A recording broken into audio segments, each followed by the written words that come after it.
સમગ્ર વડોદરા શહેરમાં ખાંડના ભાવની સાથે ડુંગળીના ભાવમાં પણ વધારો. ડુંગળી હવે આમ પબ્લિકને રડાવશે. આજ રોજ વડોદરા શહેર ખંડેરાવ માર્કેટમાં ડુંગળીના ભાવમાં વધારો જોવા મળ્યો હતો. અગાઉ થોડા દિવસ પહેલાં ખાંડના ભાવમાં વધારો થયો હતો, ત્યારે આજે ખાવામાં રોજિંદા વપરાશમાં આવતી ડુંગળીનો ભાવમાં પણ વધારો થયો છે. સામાન્ય પબ્લિકની ડુંગળી હવે રડાવશે તેવી પરિસ્થિતિ ઊભી થાય છે. ખાસ કરીને ચોમાસાની સિઝન અને બેવડી ઋતુના કારણે ડુંગળીના પાકમાં અછત તથા ડુંગળીના ભાવમાં આજે વધારો જોવા મળ્યો હતો. હાલ દેશભરમાં મોંઘવારીનો મારો વધી રહ્યો છે. સામાન્ય પરિવારને તકલીફ વેઠવી પડે છે. હવે જોવાનું એ છે કે આગામી સમયમાં મોંઘવારી ક્યાં પહોંચશે.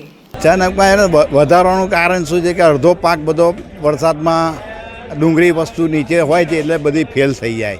ફેલ થઈ જાય એટલે અત્યારે ડુંગળીનો થોડોક માર પડે એટલે ભાવ વધે. બીજું કે અમુક વસ્તુ બહાર જાય, અમુક અહીંયા આવે ને આ બધો માલ ટોટલી બહારથી આવે છે. અત્યારે અમે નાસિકથી આવે. અમારે હજુ રાજકોટની જે નવી ડુંગળી શિયાળામાં ચાલુ થાય એટલે નાસિકમાં બી ચારો બાજુ બધો માલ ભરાય એટલે ખેંચમતાણી હોય એટલે ચારો બાજુના ભાવ વધે. વરસાદના કારણે અમુક વસ્તુ ફેલ થઈ જાય. આ ડુંગળી વસ્તુ કે નીચે વાય એટલે ફેલ થઈ જાય, પાણી ભરી જાય એટલે બધો સડો થઈ જાય એટલે પતી જાય. હવે પહેલાં તમે હજુ અઠવાડિયા પહેલાં આવ્યા હોત તો તમે 30 ને 20 રૂપિયા કિલો હતી ડુંગળી. આ તો સીધો 40-50 રૂપિયા આજ થઈ ગયો.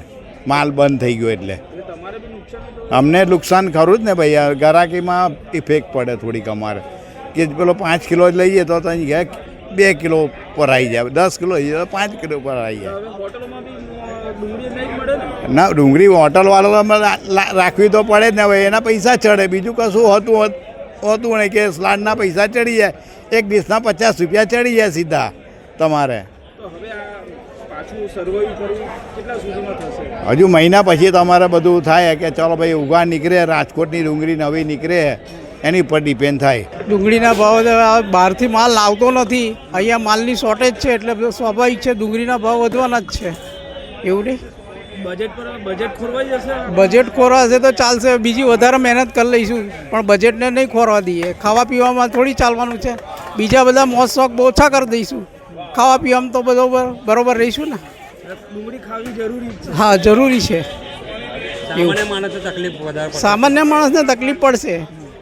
હવે તકલીફ તો પડવાની જ છે. હવે બીજું શું કરવાનું.